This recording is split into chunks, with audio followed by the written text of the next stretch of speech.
And I would really like to thank you all for taking the time to be here and share with us your knowledge and experience in this key field of marine genomics.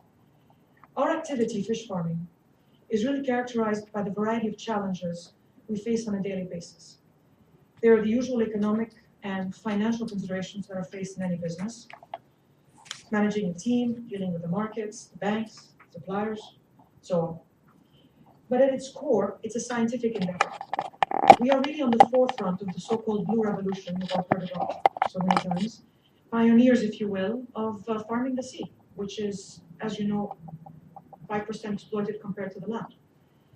So a better understanding of the animals with which we work, their environment, their health and well-being, is absolutely vital for the growth of our industry.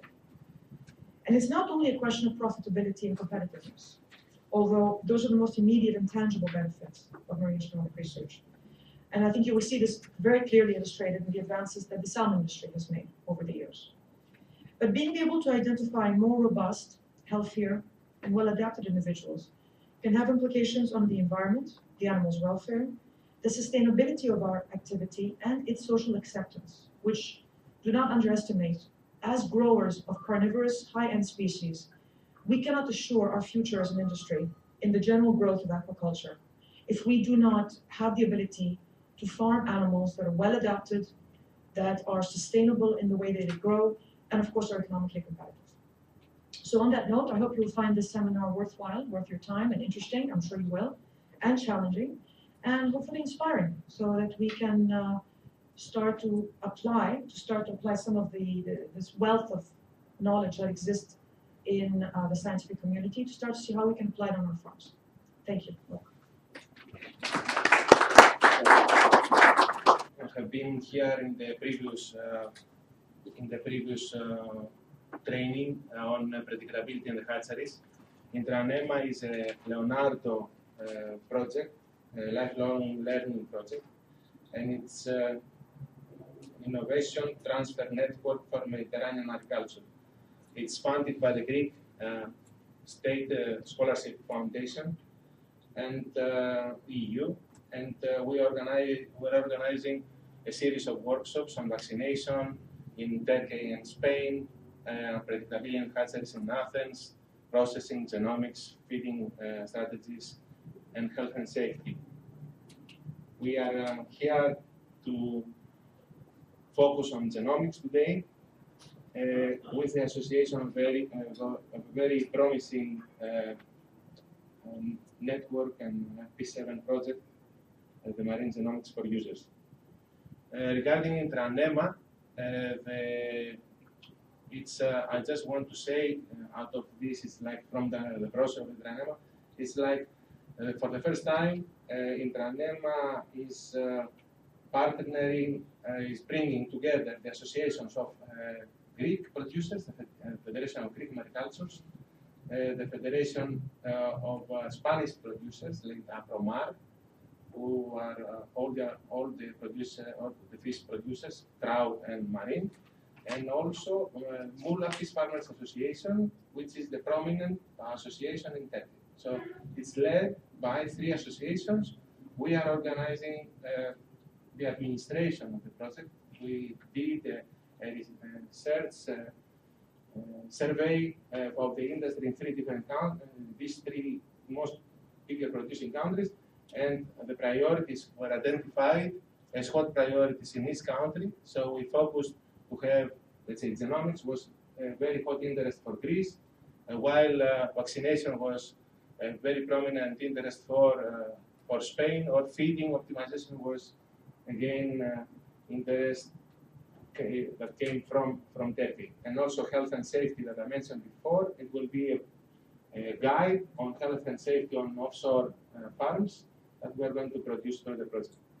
At the end, we hope late November to organize a CEO event where 20 CEOs from across Mediterranean, they're going to come to Athens to teach them, not us, but Norwegian experts and CEOs from Marine Harvest and other companies or people that fund aquaculture, how they should work, how they should be inspired to have a strategy for the future. I hope I will be not wanted dead or alive after the meeting. So we will see. It will be interesting.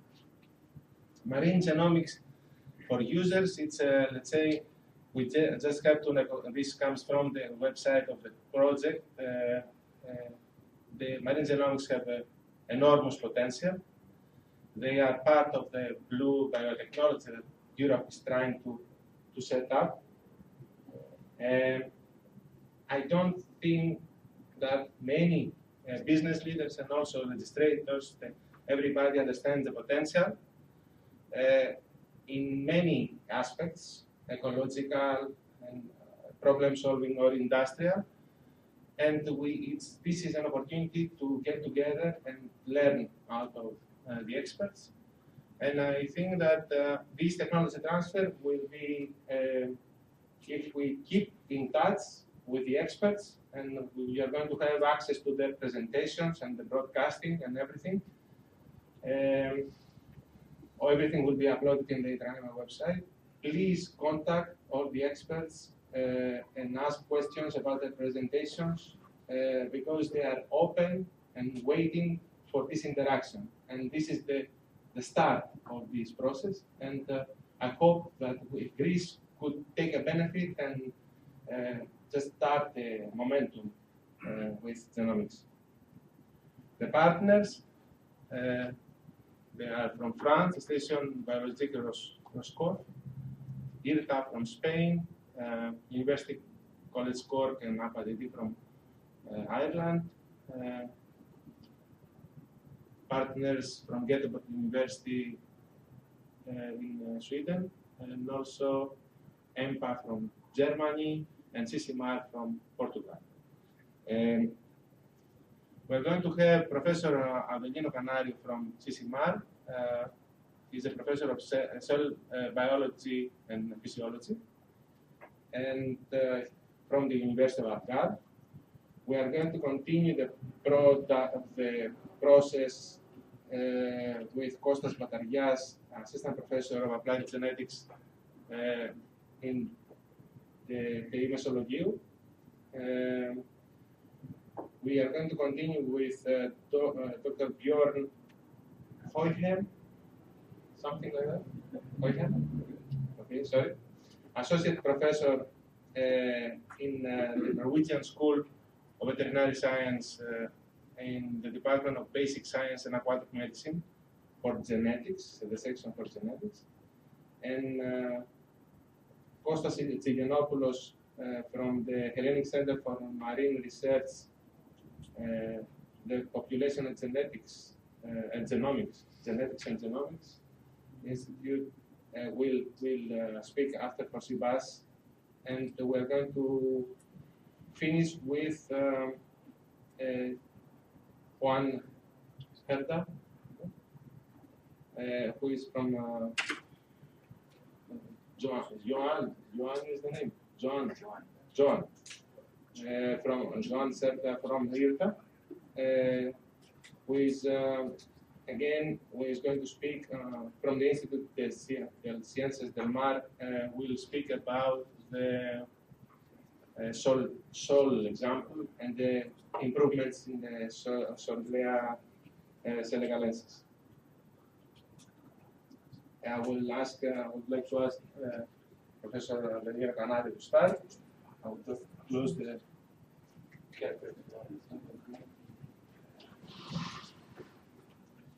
Good morning, everyone. I would like to start by thanking the welcome words and also all of you for coming and listening to us.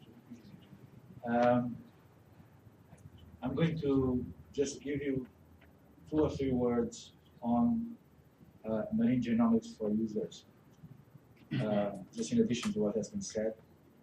So, as it was said, it's a concerted action of the 7th Framework Program.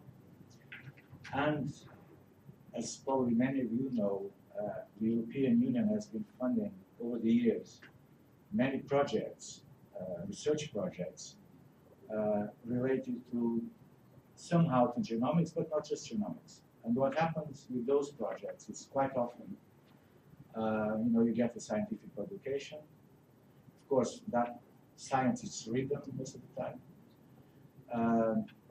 You may get some reports that go into the European Union archives, and the transfer of knowledge to the industry is very limited. And in fact, some information that is relevant but does not quite fit into the papers is sometimes hidden away. And so the idea behind this project is transfer of knowledge, is to extract information from those projects and put it in public domain so that people can go and see, this could be something useful for me. The project did not deal just with European projects. In each of the countries, we contacted our own national funded projects.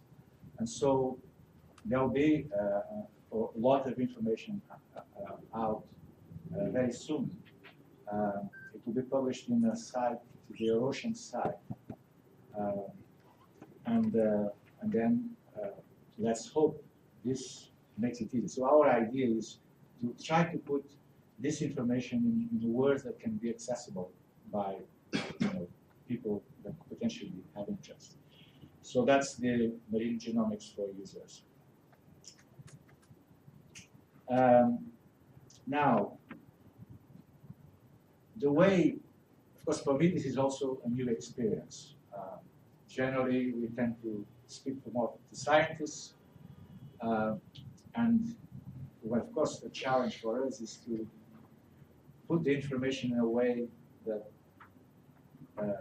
not only that you understand, and this is not trying to make any judgment about your capacity to understand, but also because you have different backgrounds. And so what I'm going to do is I'm going to actually start from basics.